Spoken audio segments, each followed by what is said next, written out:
Mes parents ont cru que ma maison leur appartenait, alors j'ai dû sévir. J'ai laissé mes parents s'installer chez moi, en essayant de les aider. Mais d'une manière ou d'une autre, ma mère s'est convaincue que la maison était à elle, et a essayé de m'expulser. Alors, j'ai tenu bon, et ce sont eux qui ont fini par devoir faire leurs valises. Voici donc comment je me suis retrouvé dans tout ce pétrin. Il y a des années de cela, j'ai eu la chance d'acheter une petite maison d'entrée de gamme, pendant le krach immobilier. Je l'ai obtenue tout seul. Aucune aide, aucun garant, juste moi qui travaillais d'arrache-pied, et qui mettais de l'argent de côté. Ce n'était rien d'extraordinaire. 2 chambres, une salle de bain, un petit jardin, mais c'était à moi. J'y ai vécu pendant presque une décennie, gravissant les échelons, et me concentrant sur l'épargne pour acquérir quelque chose de plus grand par la suite. Puis, le temps passe, je rencontre mon mari actuel, et nous décidons finalement qu'il est temps de passer à la vitesse supérieure. Nous avons mis nos économies en commun, acheté un bel endroit avec plus d'espace, et j'ai gardé l'ancienne maison comme un actif supplémentaire. Je me suis dit que nous la louerions peut-être un jour, ou que nous la garderions simplement comme solution de repli. Rien de sérieux, mais bon, c'était une option sur le moment. C'est là que mes parents entrent en scène. Ils ont eu un parcours financier difficile, pour dire les choses doucement. Il y a quelques années, ils ont perdu leur propre logement suite à une saisie, une menace qui, je suppose, leur pendait toujours un peu au nez. Je ne peux même pas compter combien de fois ils ont déménagé depuis mon enfance, parce qu'ils louaient des endroits qu'ils ne pouvaient pas se permettre, ou parce qu'ils avaient affaire à des propriétaires qui finissaient par les mettre à la porte. Bref, après la saisie, ils se retrouvent à vivre dans cette minuscule location, et laissent entendre assez lourdement qu'ils en ont assez de trimballer leurs affaires. C'est à ce moment-là qu'ils commencent à lorgner sur ma petite maison, en affirmant qu'elle est parfaite pour eux.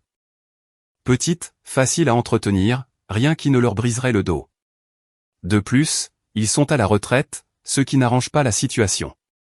La santé de mon père n'est pas au beau fixe, et il a finalement raccroché ses chaussures de sécurité, après 36 ans d'un travail physiquement très exigeant.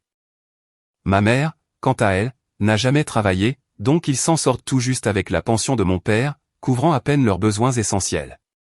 Au début, ils voulaient y vivre sans payer de loyer. Oui, vous avez bien lu. Mais j'ai vite mis le holà. Je veux dire, soyons sérieux. Je ne suis pas une association caritative, et même s'ils sont de la famille, il était hors de question que je les laisse squatter une maison pour laquelle j'avais tant transpiré. J'ai donc proposé un accord équitable, bien en dessous du prix du marché, juste pour couvrir les frais de base. Et puis, sorti de nulle part, ils touchent cet héritage, vous voyez le genre? Ce n'est pas une petite somme non plus, facilement dans les 6 chiffres. Ma mère m'appelle, toute excitée, me racontant comment ils ont enfin eu un coup de chance, et qu'ils vont rembourser ma maison. Je lui rappelle que ce n'est pas vraiment un remboursement, puisque la maison était déjà entièrement payée de mon côté, mais peu importe. Je joue le jeu. Je les laisse se réjouir de m'aider. Nous convenons alors d'un arrangement, où ils utilisent une partie de cet héritage pour payer leur loyer à l'avance, ce qui couvre essentiellement quelques années d'un coup. Je précise très clairement qu'il s'agit bien d'un loyer, et non d'une sorte de rachat, ou d'une quelconque acquisition de propriété. Ce ne sont que des locataires. Alors, nous faisons rédiger un bail. Je mets absolument tout par écrit, pour que les choses restent carrées. Ce bail n'est pas non plus un simple accord verbal. Il est écrit, notarié, tout est fait dans les règles de l'art. Ce sont des locataires, purement et simplement, et tout ce qu'ils ont à faire, c'est de payer les taxes et l'assurance du logement, ce qui revient à environ 350 € par mois. Nous avons convenu de cela pour garder les choses simples, et pour qu'ils n'aient pas à s'inquiéter d'une grosse mensualité. Mais dès que le contrat est signé, c'est comme si ma mère s'était mis en tête que cet arrangement signifiait qu'ils possédaient l'endroit, d'une manière ou d'une autre. Elle agit comme si c'était leur maison pour toujours, me racontant comment elle va commencer à décorer, à planter des jardins, à faire de petites améliorations. Bon, peu importe. Ce n'est pas bien grave, n'est-ce pas? J'ai laissé couler, pensant que c'était inoffensif. La dernière chose à laquelle je pensais, c'était qu'elle allait déformer les choses à ce point, et croire qu'ils étaient les véritables propriétaires. Avec le recul, c'était probablement ma première erreur. Bref, avançons de quelques années. Je ne gagne pas un seul centime sur cette propriété. Ils paient des clopinettes pour y vivre. Honnêtement, je pourrais en tirer beaucoup plus, si je la louais à de vrais inconnus. Mais bon, c'est la famille, alors je laisse faire. Puis, un jour, je dois leur annoncer une minuscule augmentation de loyer. Je parle de 3 euros. 3 maudits euros. L'assurance a un tout petit peu augmenté, alors j'ai pensé les prévenir que la mensualité s'ajusterait pour couvrir cette différence. C'est même moins que le prix d'un café. Et c'est là que ma mère perd complètement la tête. Je l'appelle et je lui dis, je voulais juste vous prévenir que l'assurance a augmenté, donc le loyer va grimper de 3 euros. Ce n'est pas grand-chose, juste un petit détail. Et je ne plaisante pas, elle m'explose au visage, comme si je venais de l'augmenter de 300 euros. Elle crie, disant que je les saigne à blanc, me traitant de personne cupide, et agissant comme si j'étais un propriétaire impitoyable, avide d'argent. Elle ramène des choses sur le tapis, comme « Nous avons remboursé le prêt hypothécaire, nous méritons de vivre ici sans aucune augmentation ». Elle lance toutes ces folles accusations, sorties de nulle part. Je suis abasourdi. Je lui rappelle, encore une fois, qu'ils n'ont pas remboursé mon prêt. Ils ont payé une somme d'avance en guise de loyer, purement et simplement. Mais elle est tellement plongée dans ses illusions, qu'elle pense réellement avoir un droit légitime sur la maison. Elle a même osé dire, « Je n'arrive pas à croire que tu fasses ça à tes propres parents, sérieusement. » Et puis, elle me sort le coup de grâce. Elle commence à menacer de me traîner en justice, affirmant qu'un juge lui donnerait raison, parce qu'ils ont tellement investi dans la maison. Elle parle de toutes ces petites choses qu'elle a faites. Planter des fleurs, repeindre la boîte aux lettres, aménager un nouveau parterre, des détails qui, très franchement, ne sont que des touches cosmétiques qu'elle désirait personnellement, et non des travaux qui ajoutent une quelconque valeur au bien. Et elle agit comme si cela signifiait que la maison lui revenait de droit. À ce stade, je suis un peu sous le choc. Je veux dire, nous avons un bail notarié. Je suis le seul nom sur l'acte de propriété. Il n'y a pas de zone d'ombre ici. Aucune faille juridique par laquelle elle pourrait s'engouffrer. Tout est écrit, noir sur blanc. Mais elle est convaincue d'avoir un dossier en béton contre moi. Elle me traite de tous les noms, répétant à quel point je suis ingrat, et comment je ne fais que profiter d'elle et de mon père. Mon père, pendant ce temps, reste planté là, muet comme une carpe, sans dire un seul mot pour me soutenir, ce qui, honnêtement, est assez habituel chez lui. Cet appel a été mon moment de prise de conscience. J'ai réalisé à quel point elle avait perdu pied dans cette histoire. Elle s'était persuadée que c'était sa maison, son droit, sa récompense, ou quoi que ce soit, pour avoir planté quelques fleurs et mis un coup de pinceau. Ce n'était plus une question de 3 euros. C'était une question de contrôle. Dans son esprit, c'était sa demeure maintenant, et je n'étais que l'enfant qui se trouvait en être le propriétaire sur le papier. Avec le recul, j'aurais peut-être dû le voir venir. Il y a eu des signaux d'alarme tout du long, mais je suppose que je ne voulais tout simplement pas croire que ma propre mère essaierait de me faire un coup pareil. Je veux dire, qui fait ça? Très bien, donc après cette dernière explosion avec ma mère, à propos de cette fameuse hausse de 3 euros, les choses n'ont fait qu'empirer. Je me suis dit qu'elle se calmerait après quelques jours, et qu'elle réaliserait peut-être à quel point elle était ridicule. Mais non, elle s'énerve de plus en plus. Elle m'appelle, m'envoie des textos, et me lance toutes ses exigences. Chaque message est un mélange toxique de culpabilisation et de colère, et chacun est plus excessif que le précédent. Des phrases du genre « Après tout ce que nous avons fait pour toi » ou « C'est grâce à nous si tu possèdes cette maison », pour commencer. Et puis, elle me sort le grand classique « Tu essaies de mettre tes propres parents à la rue ». Et oui, c'est la tactique de prédilection de ma mère, quand elle perd une dispute.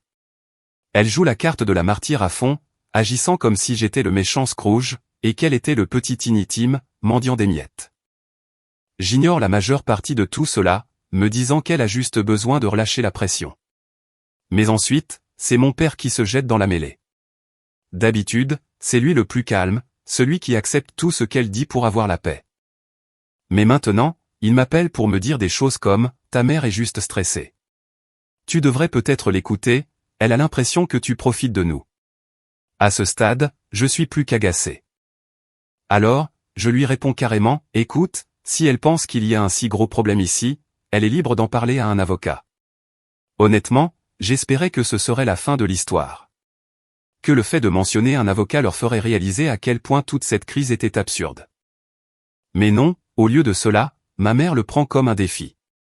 La chose suivante que j'apprends, c'est qu'elle envisage sérieusement des recours légaux. J'ai presque ri à l'idée de saisir la justice pour une augmentation de loyer de 3 €. Soyons sérieux. Mais c'est là que les choses commencent vraiment à déraper. Elle exige de voir les factures. Elle veut une ventilation complète de chaque charge que je leur impose. Apparemment, elle s'imagine que j'invente des chiffres, pour leur soutirer de l'argent supplémentaire. Mon père, qui est censé être le plus raisonnable, la soutient, bredouillant quelque chose du genre « nous voulons juste de la transparence ». Ils agissent comme si je dirigeais une vaste opération frauduleuse, depuis cette minuscule maison. Alors, très bien. J'envoie des copies des taxes et de l'assurance, leur montrant exactement ce qu'il en est. Rien de caché, rien de bizarre, juste les charges habituelles. Mais apparemment, même ça, ce n'est pas suffisant. Ma mère se met à élaborer toutes sortes de théories. Elle est convaincue que je cache quelque chose, qu'il y a une arrière-pensée derrière cette hausse de 3 €. Elle commence à éplucher chaque ligne, agissant comme si elle était une inspectrice des impôts. Je reçois des messages à toute heure, des questions farfelues sur les taux de la taxe foncière, sur la raison pour laquelle l'assurance a augmenté, et pour savoir si j'ai envisagé d'autres prestataires. Tout ça pour 3 fichus €.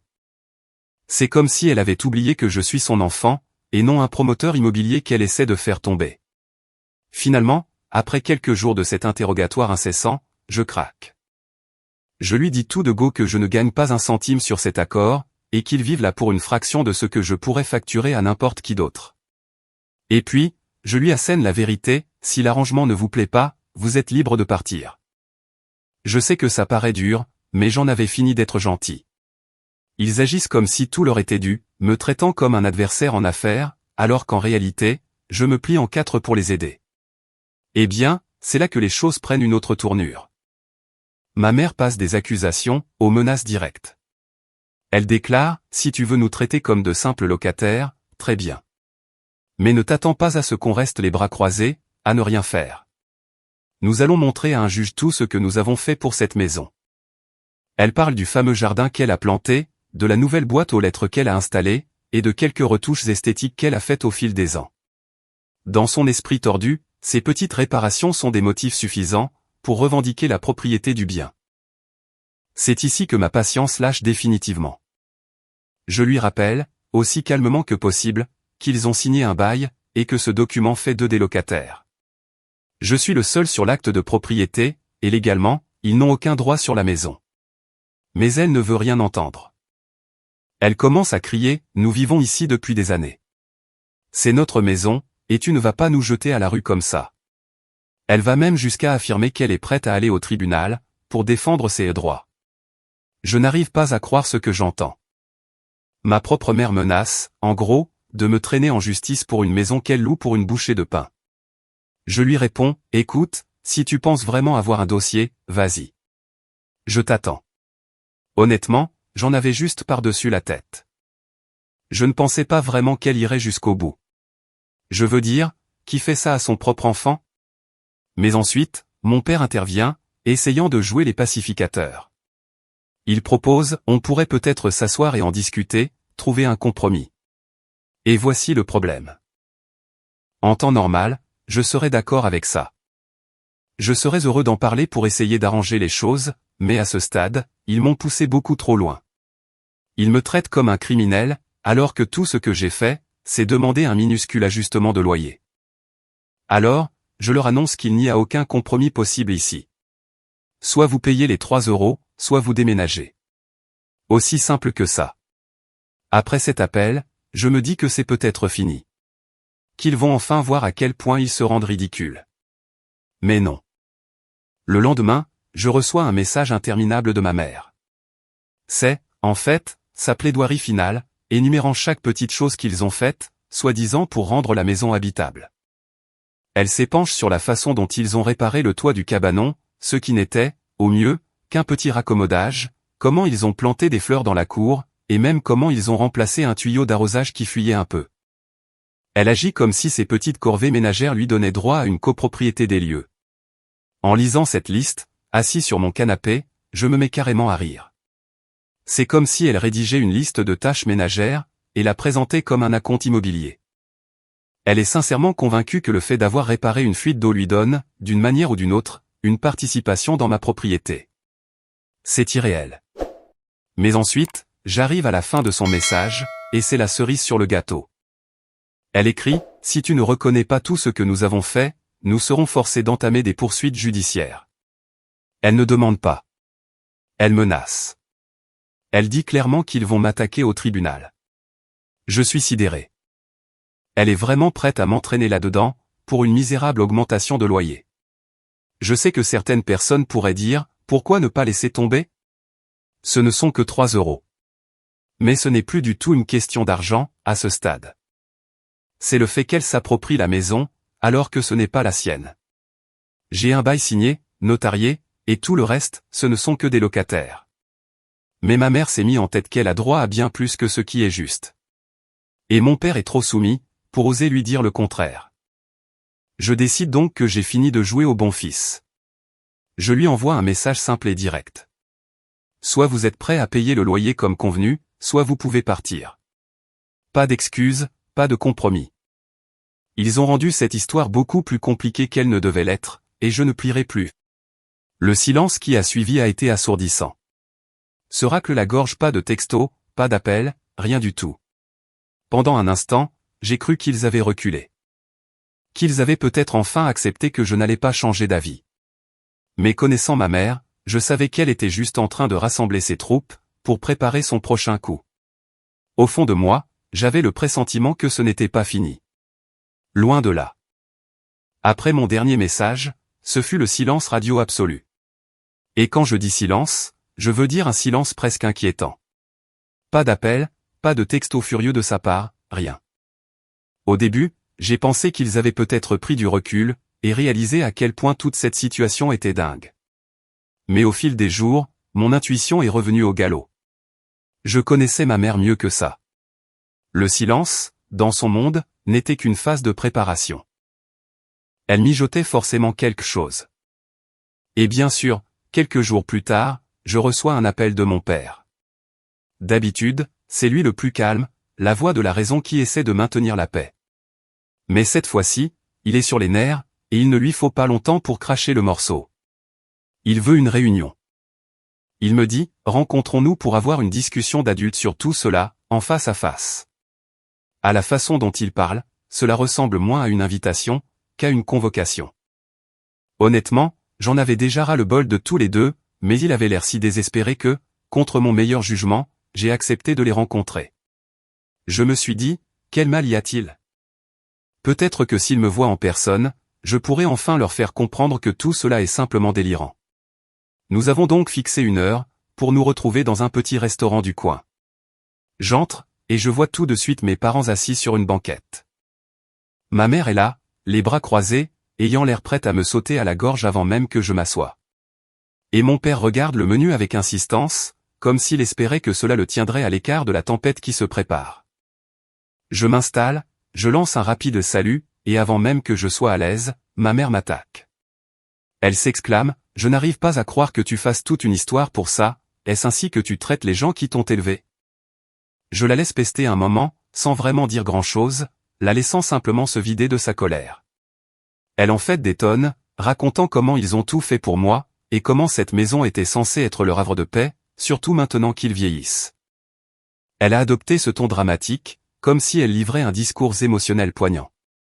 Moi, je suis juste assis là, luttant pour ne pas lever les yeux au ciel. Quand elle s'arrête enfin pour reprendre son souffle, je la regarde dans les yeux et je lui dis calmement, « Maman, ce n'est pas ta maison. Tu as signé un bail. Tu es locataire. Je ne suis pas ton propriétaire pour le plaisir de te presser comme un citron. Je suis ton propriétaire. Car c'est le seul moyen de garder les choses équitables. » Son visage devient rouge de colère, et mon père, qui était resté silencieux jusqu'à présent, intervient. Il tente, « Eh bien, ne peux-tu pas comprendre ce qu'elle ressent? C'est une petite somme, et elle a l'impression qu'on la traite comme une étrangère. » Je la comprends. Il essaie d'arrondir les angles, mais j'ai surtout l'impression qu'il ne fait que l'encourager dans son délire. Je me tourne vers lui et je réplique, « Écoute, papa, tu as accepté cet arrangement. Vous l'avez fait tous les deux. Ce n'est pas une question de sentiment, c'est un accord légal. » Ma mère, cependant, ne veut rien entendre. Elle change alors de tactique. Elle commence à ressortir toutes ces vieilles histoires de ma jeunesse, des bagages émotionnels dont je ne soupçonnais même pas la présence dans sa tête. Elle lance des phrases comme « Te souviens-tu de toutes ces fois où nous avons pris soin de toi, où nous nous sommes privés pour toi? Comment peux-tu oublier tout ce que nous avons sacrifié ?» C'est une tentative flagrante de me culpabiliser, pour que je finisse par lui céder ma propre maison. Et je serai honnête, ça a touché une corde sensible. Ce n'est pas comme si je n'appréciais pas ce qu'ils ont fait pour moi enfant, mais ça, c'est un tout autre sujet. Je lui dis, avec toute la patience dont je suis capable, je ne vais pas oublier ce que vous avez fait pour moi. Mais ça ne te donne pas le droit de me traiter comme si je te devais ma maison. Vous ne payez presque rien en loyer. J'aurais pu louer cet endroit pour 3 ou 4 fois plus cher. Ce n'est pas une question d'argent, c'est une question de principe. Et c'est laquelle disjoncte à nouveau.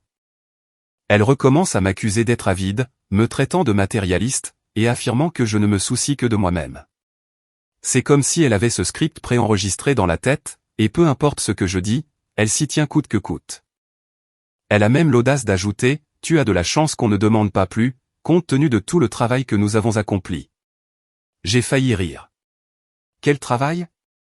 Le jardin qu'elle a planté, les minuscules retouches? Ce sont des choses qu'ils voulaient faire pour leur propre confort, et non des améliorations qui ajoutent une quelconque valeur réelle à la maison. Je soupire et je lui dis, « Maman, rien de tout cela ne change le fait que c'est moi qui ai acheté cette maison. C'est moi qui l'ai payée, et c'est mon nom qui figure sur l'acte. » Et puis, mon père intervient de nouveau, mais cette fois, sa voix prend un ton tranchant, que je ne lui connaissais pas. Il déclare, « Eh bien, si tu es tellement à cheval sur l'aspect légal, on devrait peut-être voir les choses autrement. Nous devrions faire évaluer ce que nous avons investi dans cet endroit. » Je le regarde, totalement abasourdi. Mon propre père, suggérant qu'il pourrait obtenir une sorte de remboursement, pour des retouches cosmétiques mineures, qu'ils avaient eux-mêmes réclamées au départ. C'est à ce moment précis que je réalise à quel point ils sont enfoncés dans leur délire. Ils croient réellement posséder une part de la maison, et pensent avoir droit à une compensation, simplement parce qu'ils y ont vécu. Je m'adosse à mon siège, et je prends une profonde inspiration, essayant de garder mon sang-froid.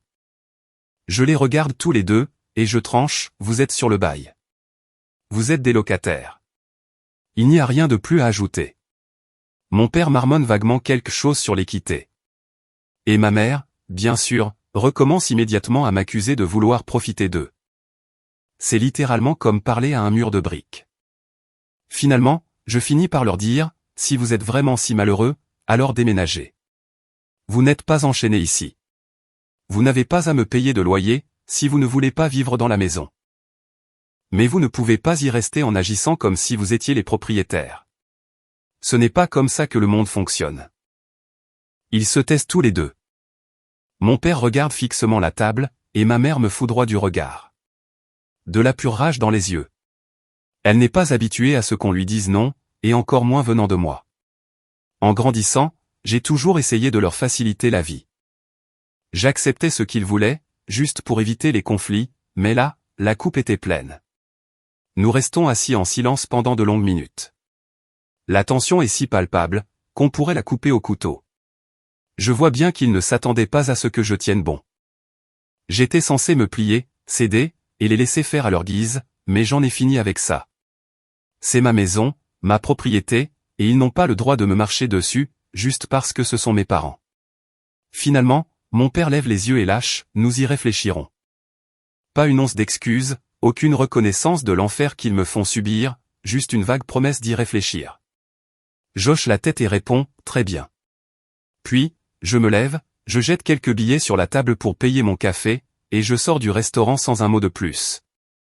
En marchant vers ma voiture, je ressens ce mélange étrange de frustration et de soulagement.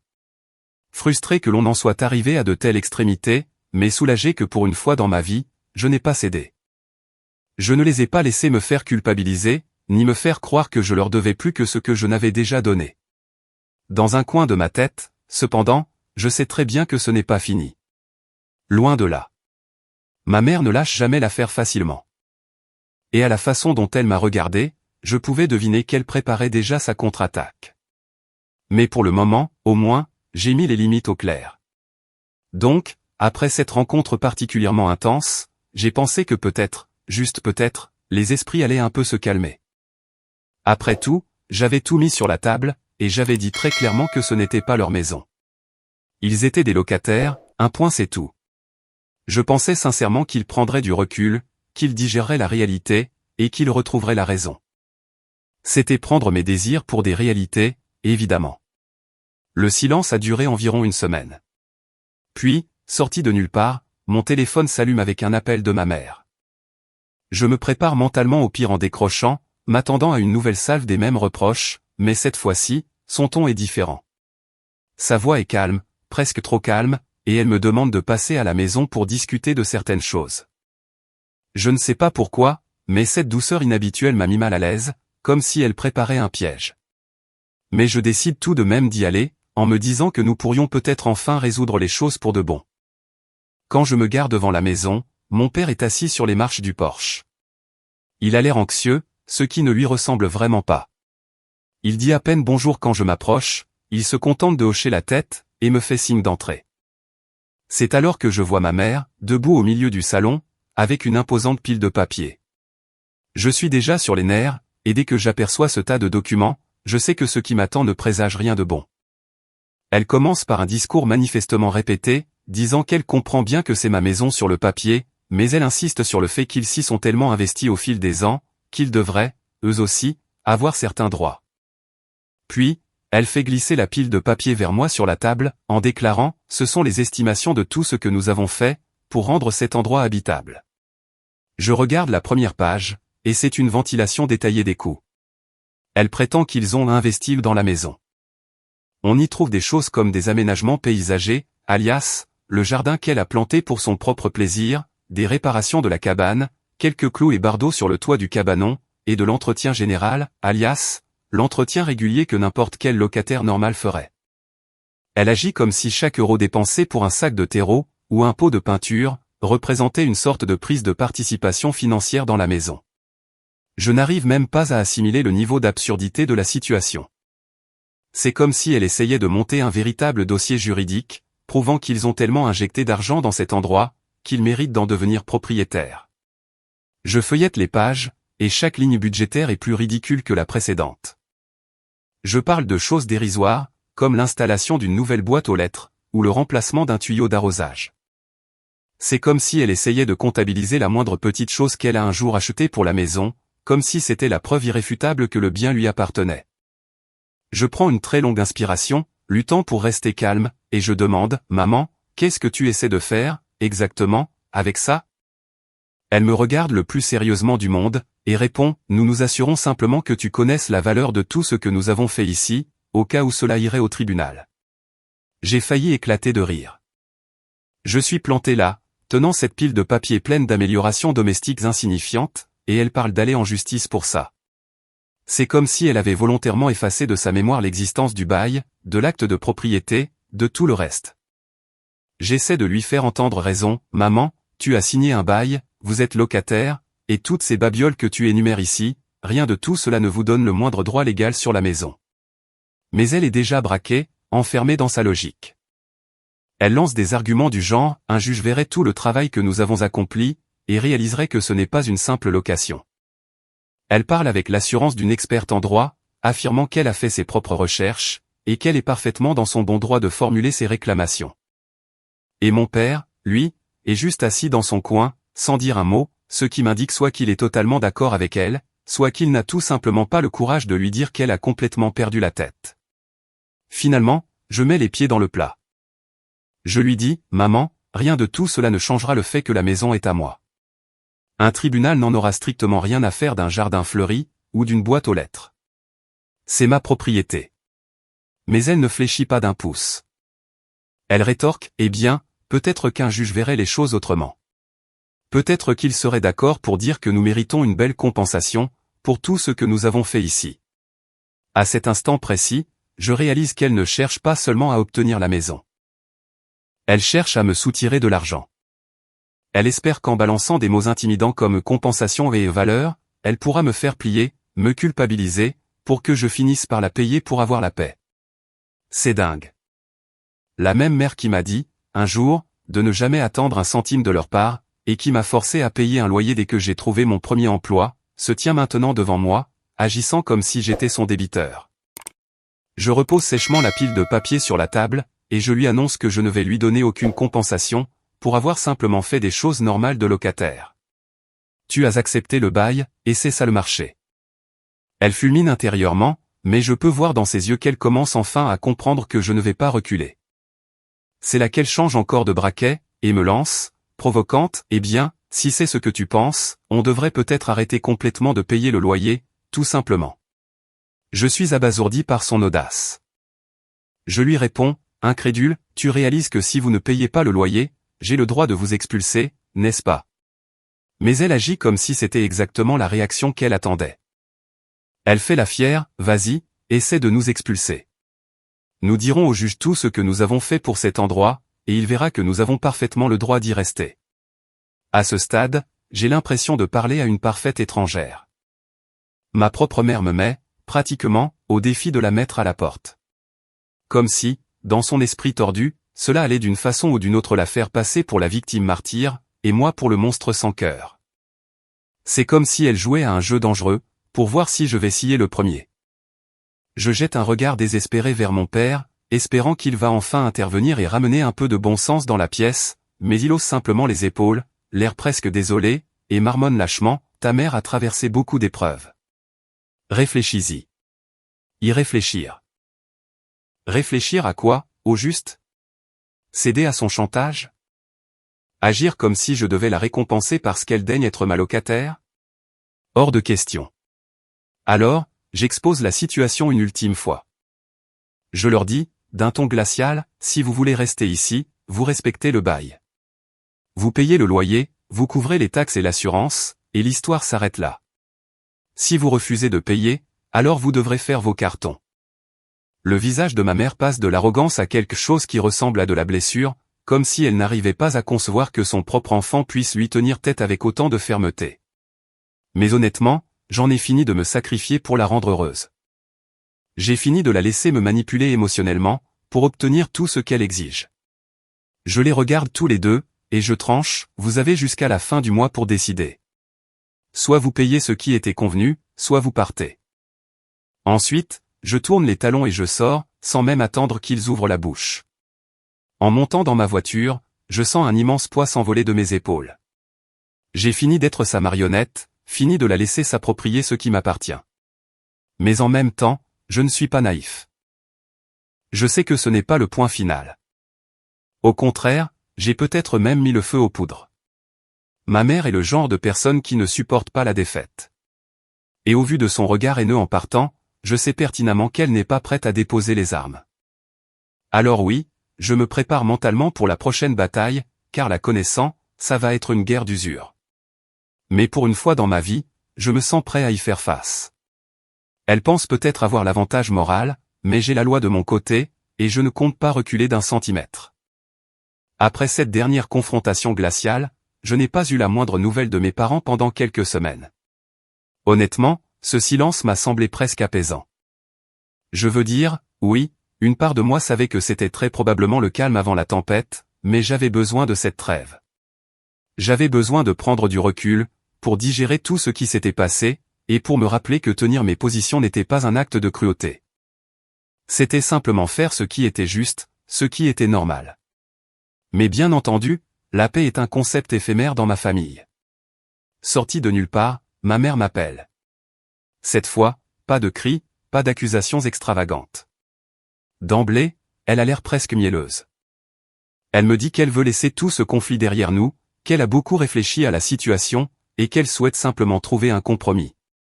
J'aurais dû me méfier, mais pour une raison ou une autre, je l'ai cru. Je suppose que, fatigué de me battre, je voulais simplement que les choses redeviennent normales, espérant retrouver un semblant de paix familiale. Alors, contre toute logique, j'accepte de la rencontrer à la maison, une toute dernière fois. Quand j'arrive, elle m'attend sous le porche, accompagnée de mon père. L'ambiance est particulièrement étrange. Ma mère se tient bien droite, l'air solennel, tandis que mon père est assis sur la dernière marche, le regard perdu dans le vide, comme s'il priait pour disparaître. Je m'approche, je les salue d'un bref signe de tête, et ma mère entre directement dans le vif du sujet, sans perdre un instant. Écoute, commence-t-elle, nous avons décidé de faire un pas vers toi. D'entrée de jeu, cette phrase sonne faux.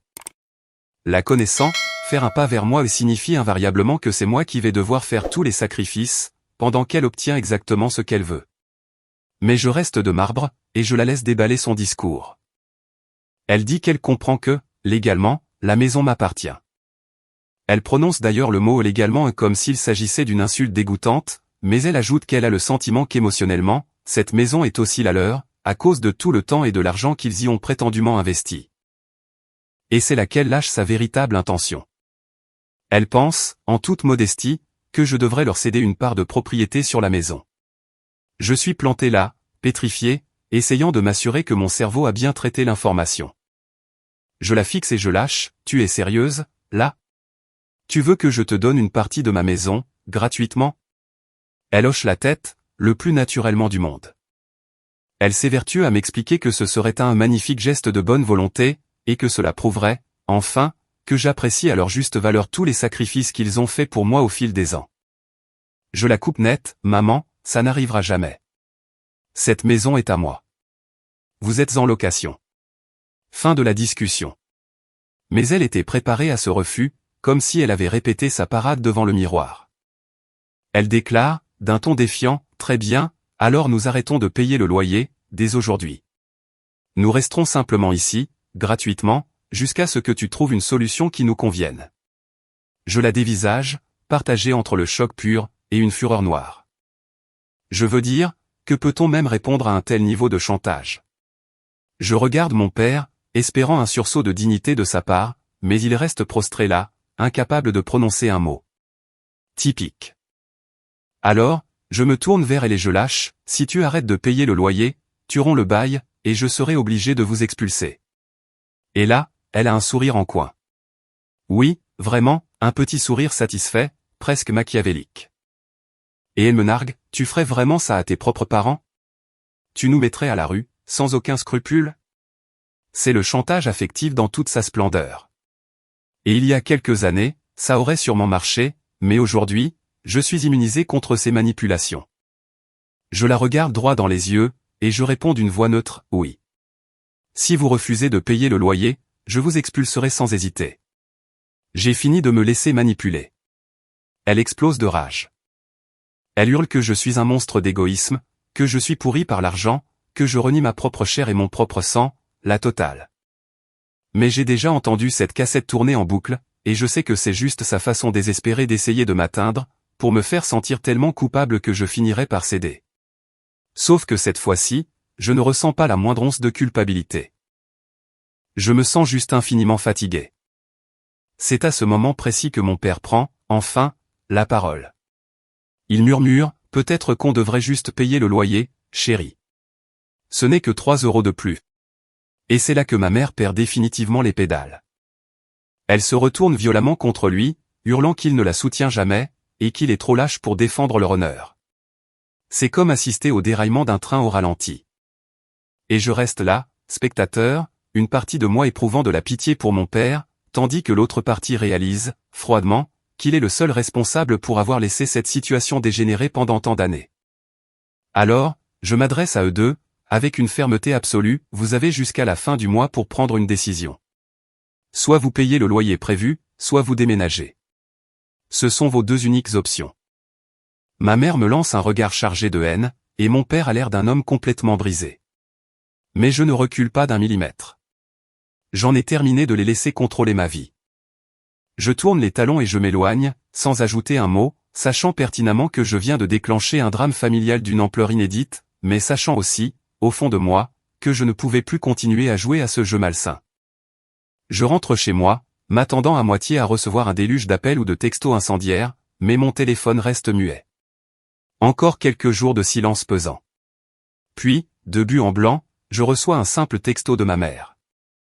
Elle écrit, « Très bien, nous allons payer ton précieux loyer, mais ne t'attends plus jamais à ce qu'on lève le petit doigt pour faire quoi que ce soit de plus dans cette maison. » Je lève les yeux au ciel en lisant ça. Les fameuses choses en plus dont elle parle, ce sont de vagues travaux de jardinage, et du nettoyage courant que n'importe quel locataire censé ferait. Mais si c'est là sa façon de capituler, tout en se donnant l'illusion d'avoir gagné une bataille morale, alors très bien, je prends. Ils ont donc accepté, avec beaucoup de rancœur, de payer les fameux 3 € supplémentaires. Et je veux croire que, peut-être, ce cauchemar éveillé est enfin terminé. Mais au fond de moi, je sais pertinemment que ma mère n'a pas digéré l'affront. Elle me voue une rancune tenace maintenant, et ce n'est probablement qu'une question de temps, avant qu'elle ne tente une nouvelle manœuvre. Mais pour l'instant, les loyers sont payés, et j'ai retrouvé un semblant de tranquillité. Le plus ironique après tout ce chaos, c'est qu'elle a trouvé le moyen de m'envoyer un long message larmoyant, m'expliquant à quel point la famille est sacrée, et comment je devrais passer ma vie à les remercier pour tout ce qu'ils ont fait pour moi. Elle essaie encore et toujours de me faire culpabiliser, oubliant royalement que c'est elle qui m'a pratiquement forcé, par son chantage, à la menacer d'expulsion.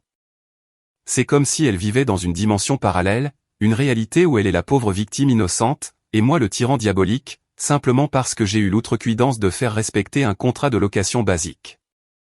Je n'ai pas répondu. J'ai juste ignoré le message.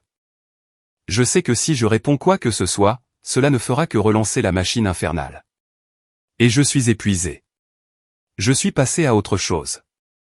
J'ai dit ce que j'avais à dire, j'ai fixé mes limites, d'une manière claire et nette. Et pour la première fois de ma vie, je ne m'en suis pas écarté. Alors oui, ils vivent toujours dans ma maison, et je reste sans doute le méchant de l'histoire à ses yeux. Mais au moins maintenant, je sais exactement à quoi m'en tenir avec eux. Et honnêtement, j'ai l'impression d'avoir, enfin, repris les rênes de ma propre existence. J'en ai fini avec le poids de la culpabilité, terminé avec les manipulations psychologiques, tout ça est derrière moi. Ils peuvent continuer à jouer à leur petit jeu tordu s'ils le souhaitent, mais je n'y participe plus. J'ai ma propre vie à construire, et pour une fois, je fais passer ma propre santé mentale en priorité. Et s'il leur prend l'envie de remettre un jour sur le tapis cette folle idée de posséder ma maison, eh bien, disons simplement que j'ai un bail dûment notarié dans mon tiroir, et que je n'aurai plus aucune hésitation à m'en servir.